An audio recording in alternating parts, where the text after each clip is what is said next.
Vamos agora olhar um refrigerador real. E num refrigerador real, a substância de trabalho vai passar por processos que são muito similares àqueles sofridos pela substância de trabalho de uma máquina a vapor. Então, no refrigerador real, nós temos um ciclo que se parece com um ciclo de Rankine às avessas. Então, nós vamos começar desse ponto 1. A partir desse ponto 1, a substância de trabalho é comprimida adiabaticamente, do 1 para o 2 aqui. Então, essa pressão aumenta e, com isso, aqui nós temos vapor e, portanto, aqui a temperatura aumenta. No ciclo de condensação, ela atravessa a tubulação externa à geladeira, está a uma temperatura mais alta que o meio ambiente, portanto, despeja calor nesse meio ambiente, até o ponto 3. De 3 para 4, essa substância vai sofrer o processo de estrangulamento, como eu disse, eu vou discutir um pouquinho mais, porque tem mais física interessante aqui. Durante esse processo de estrangulamento, a pressão abaixa, a temperatura abaixa também, e ela abaixa o suficiente para que haja uma mudança de fase, pelo menos parte dessa substância de trabalho vai se liquefazer. E do ponto 4 para o ponto 1, ela atravessa a tubulação interna da geladeira, ela está a uma temperatura mais baixa do que o interior da geladeira, portanto recebe calor da geladeira, e com isso ela vai aumentando a sua temperatura até alcançar o ponto 1 de novo, a partir do qual ela é comprimida e tudo isso se repete. Tá bom? Agora vamos falar do coeficiente de desempenho do refrigerador. Então, isto aqui se refere a isto aqui, que é uma máquina. Então está certo, calcular a eficiência como nós calculamos. Agora aqui não, aqui você tem razão, o coeficiente de desempenho vamos lá, QF sobre W, não é isso? Acontece que W, o trabalho, nós estamos vendo aqui, por essa representação, num refrigerador, né? Veja só, aqui, olha para as setas em amarelo. Eu tenho energia entrando com W e QF e saindo com QQ. Então, QQ é W mais QF. Portanto, W é QQ menos QF. Né? Então, isso é QF sobre QQ menos QF. Agora está certo. Né? E eu estava dizendo quem era QQ. É o calor trocado com o reservatório quente, que acontece nesta etapa. Então, isso aqui é H2 menos H3. Lembre que na discussão de máquinas e refrigeradores, eu estou definindo, a minha convenção de sinais é tal que todos os Qs e W são positivos. Eu tenho que ficar me lembrando sempre para onde é que eles vão para saber qual é a forma da primeira lei adequada para essa situação. Tá? Por isso que eu botei aqui H2 menos H3, porque a entalpia de 2 é maior do que a entalpia de 3. Tá? E vamos ver quem é QF. É o calor trocado com o ambiente frio, que é o interior da geladeira, que é aqui, entre 4 e 1. Outra vez, eu vou fazer aqui H1 menos H4, este aqui é positivo. Então, o coeficiente de desempenho vai ser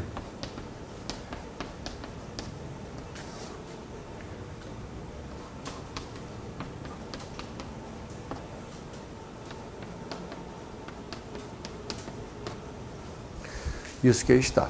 E outra vez, as tabelas dos químicos me dão os valores das entalpias para as substâncias de trabalho que eu posso usar num refrigerador com o ciclo de Rankine.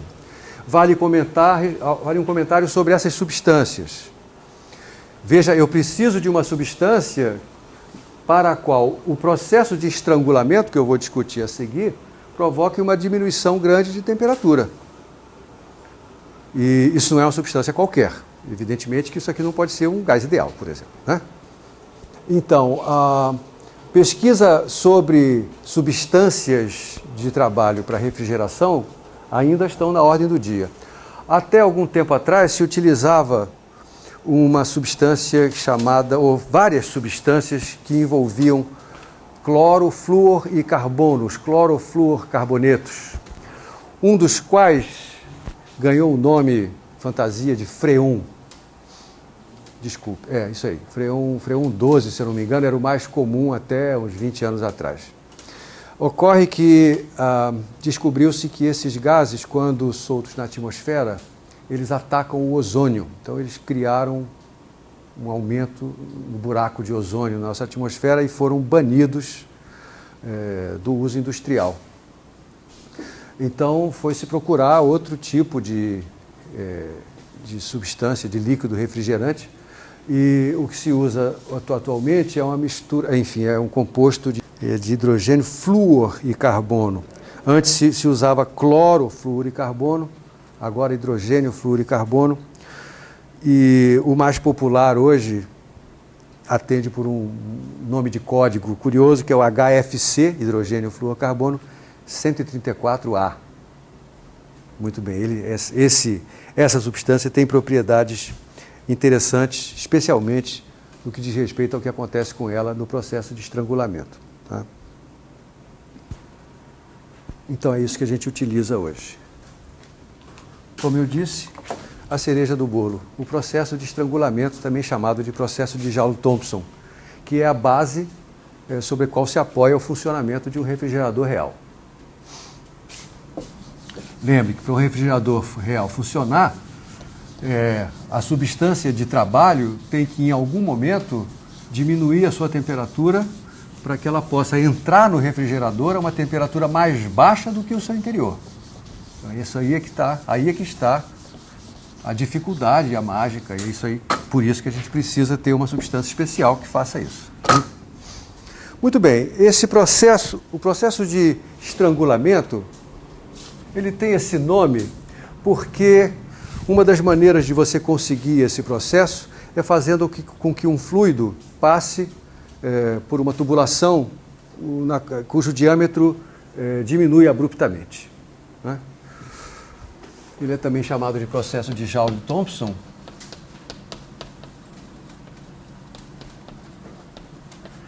E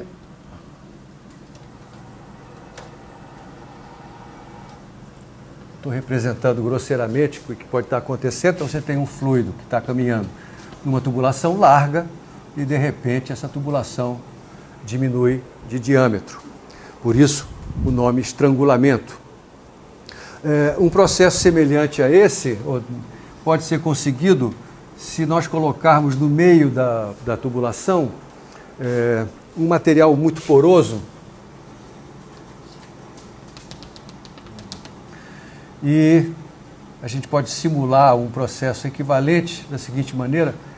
Imagine que eu tenho aqui um meio poroso, aqui eu tenho um pistão que vai empurrar, aqui eu tenho a substância, enfim, o gás ou a substância que vai ser usada para resfriamento. Eu vou empurrar com esse pistão a uma pressão, vamos chamá-la de PI, contra um pistão que está segurando o gás do outro lado a uma pressão PF menor do que PI. Então, isso aqui tem a mesma física do que isso aqui. Quando há esse estrangulamento, você tem um aumento da velocidade do fluido por causa da continuidade, e isso aí, pela equação de Bernoulli, provoca uma diminuição da pressão. Então, é mais ou menos a mesma coisa que está sendo representada num caso e no outro. E aí, a substância está ocupando aqui um volume VI, ela vai ocupar no final um volume VF. E então eu realizo esse processo, eu estou comprimindo a substância desse lado e ela está empurrando o pistão do outro lado. Essa parede aqui é uma parede adiabática, de modo que eu não permito troca de calor durante esse processo. Tá? Então, Q igual a zero aqui. Então, eu posso afirmar, pela primeira lei da termodinâmica, que ΔU vai ser Q mais W. ΔU é a diferença entre a energia no estado final, que é quando a substância atravessou esse meio poroso, e o que ela tinha no estado inicial. Q é zero. O trabalho, por outro lado, vamos ver como é que é isso. Eu tenho PI vezes VI, que vai ser o trabalho realizado sobre o sistema. E eu tenho PF e VF, que é o trabalho realizado pelo sistema sobre o ambiente. Então, o trabalho é a diferença entre PI e VI e PF e VF. Essa é a parte crucial do raciocínio. Tá? Muito bem, então eu vou escrever isso. ΔU é energia final menos energia inicial. Isso aqui é PI VI menos PF VF. Vou juntar tudo que tem I de um lado, tudo que tem F do outro. E você vai obter que o F mais PF VF é igual ao I mais PI VI. Essa combinação U mais PV é o que nós chamamos de entalpia. Portanto, o processo de estrangulamento é um processo isoentálpico. O final dessa história é a gente concluir que um processo de estrangulamento é um processo isoentálpico. E aí, voltando à pergunta que eu acho que o Antônio Paulo tinha me feito, isso significa que as entalpias nos estados 3 e 4 são iguais. E, portanto, o coeficiente de desempenho de um refrigerador real pode ser expresso em função apenas de um dos Hs, ou 3 ou 4. É uma questão de gosto, é uma questão de escolha. E nós vamos escolher o número 4. Então fica H1 menos H4. Aqui o H3 e o H4 cancelam e fica H2 menos H1. Então eu só preciso das entalpias de 3 dos 4 pontos. E outra vez, essas entalpias estão relacionadas nas tabelas. Essa tabela é a tabela para o quê? Bom, isso aqui é a tabela, no nosso caso, para essa substância cujo nome maluco é HFC 134A. Então, para descobrir o coeficiente de desempenho de um refrigerador real, eu preciso olhar para as tabelas que descrevem as entalpias, a entalpia do HFC 134A nas diversas pressões e temperaturas, saber entre que pressões funciona o meu refrigerador e aí ler nessas tabelas quais são os valores dessas entalpias. Tem uma pequena sutileza, porque num caso nós estamos falando da entalpia de uma substância que é um vapor, que é um gás, H2, por exemplo, ao passo que em H4 eu tenho uma mistura de líquido com gás. Então, não é uma leitura óbvia da tabela, tem que pensar um pouquinho em como ajustar os dados dessa tabela para representar a situação real que eu quero analisar. Tá? Outra vez, nós não vamos entrar nesse detalhe. A questão é a seguinte: se eu sofro... Pois não. Se eu tenho uma substância como essa, que sofre um processo isoentálpico de diminuição da pressão, como é que isso aí se reflete na temperatura? Como é que isso aí vai... Por que isso aí vai provocar, ou pode provocar, uma diminuição de temperatura necessário para que essa substância entre na geladeira a temperatura mais baixa do que o interior da geladeira? Senão ela não vai funcionar. Né? Então, pensando num modelinho microscópico, lembre que nós já desenhamos essa figura algumas vezes. A energia potencial de interação entre moléculas, ela pode ser representada grosseiramente por algo assim. Né?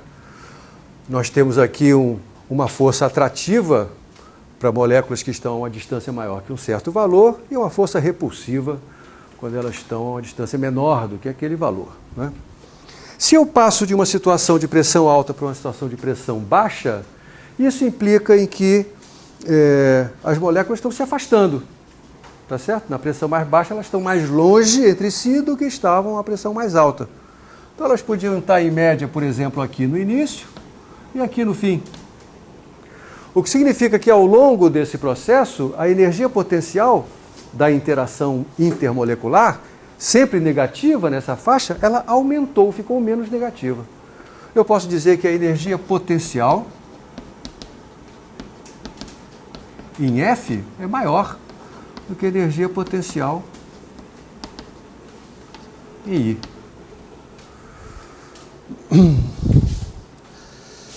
Por outro lado, como a entalpia, como a energia total, a energia pode ser desmembrada na sua parte potencial e mais a sua parte cinética, se eu tenho num gás denso ou num líquido, uma situação na qual a energia potencial aumenta, então a energia cinética vai diminuir. Se a energia cinética diminui, a energia cinética é que está relacionada com a temperatura. Então a energia cinética pode diminuir. Veja, eu uso a palavra pode.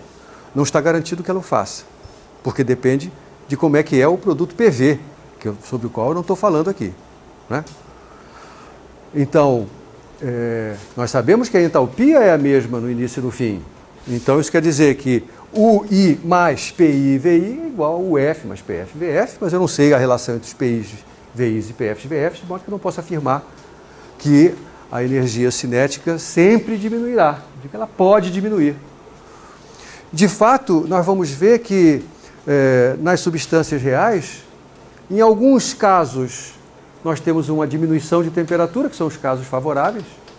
Em outros casos, nós temos um aumento de temperatura e, portanto, nós não podemos usar a substância nesta região, onde a temperatura aumenta num processo de estrangulamento. E para saber disso, a maneira prática que nós temos é representar um diagrama onde nós temos temperatura e pressão.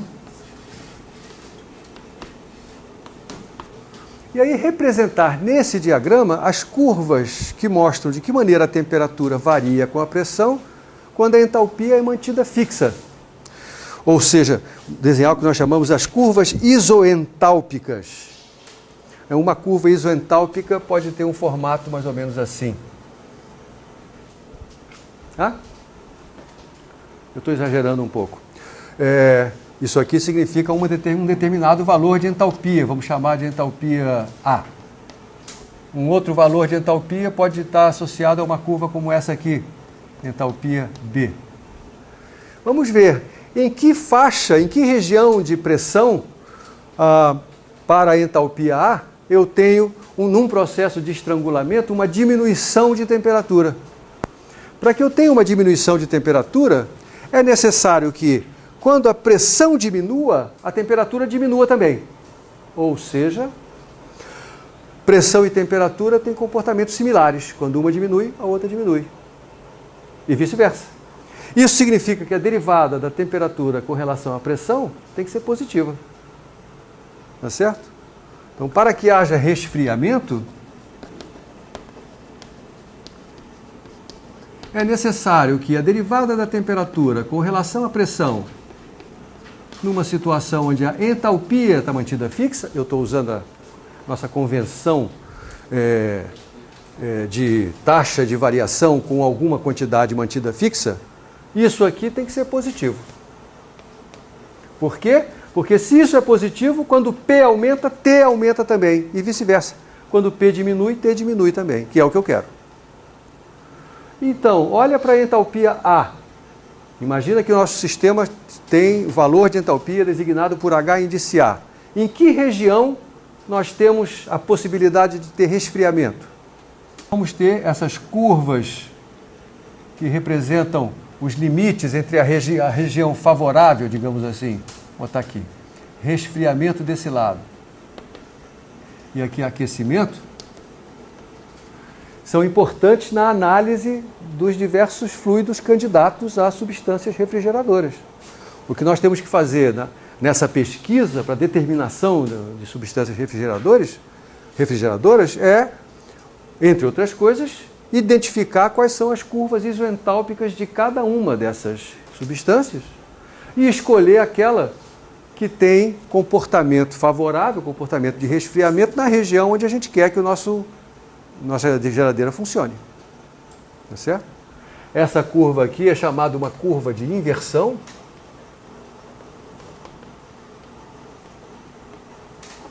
O nome está claro por que ele acontece, né?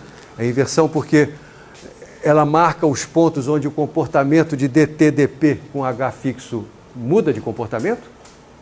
Né?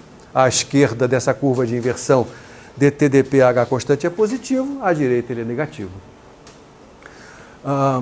Este número, DT/dP H constante, ele é um dos números importantes para a gente caracterizar uma substância. É chamado coeficiente de Joule-Thomson. Ele tem, bom, tem uma outra firula que vai acontecer aqui. Então, o coeficiente de Joule-Thomson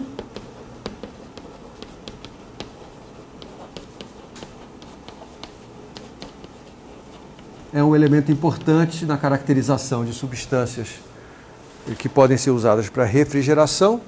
E nós vamos, daqui a pouco, 2 ou 3 semanas, daqui a pouco, calcular o coeficiente de Joule-Thomson, mostrar que o coeficiente de Joule-Thomson pode ser expresso em função de outras quantidades relevantes para cada substância. Isso tem a ver com a mágica da termodinâmica. A mágica da termodinâmica é que a gente pode relacionar derivadas dessas funções com derivadas de outras derivadas, e isso vai possibilitar com que a gente consiga medir ou determinar o valor de quantidades de difícil medida, e porque elas vão aparecer como funções de outras quantidades cuja medida é mais fácil. Tá? Isso encerra a discussão que eu queria ter com você sobre as máquinas e refrigeradores reais.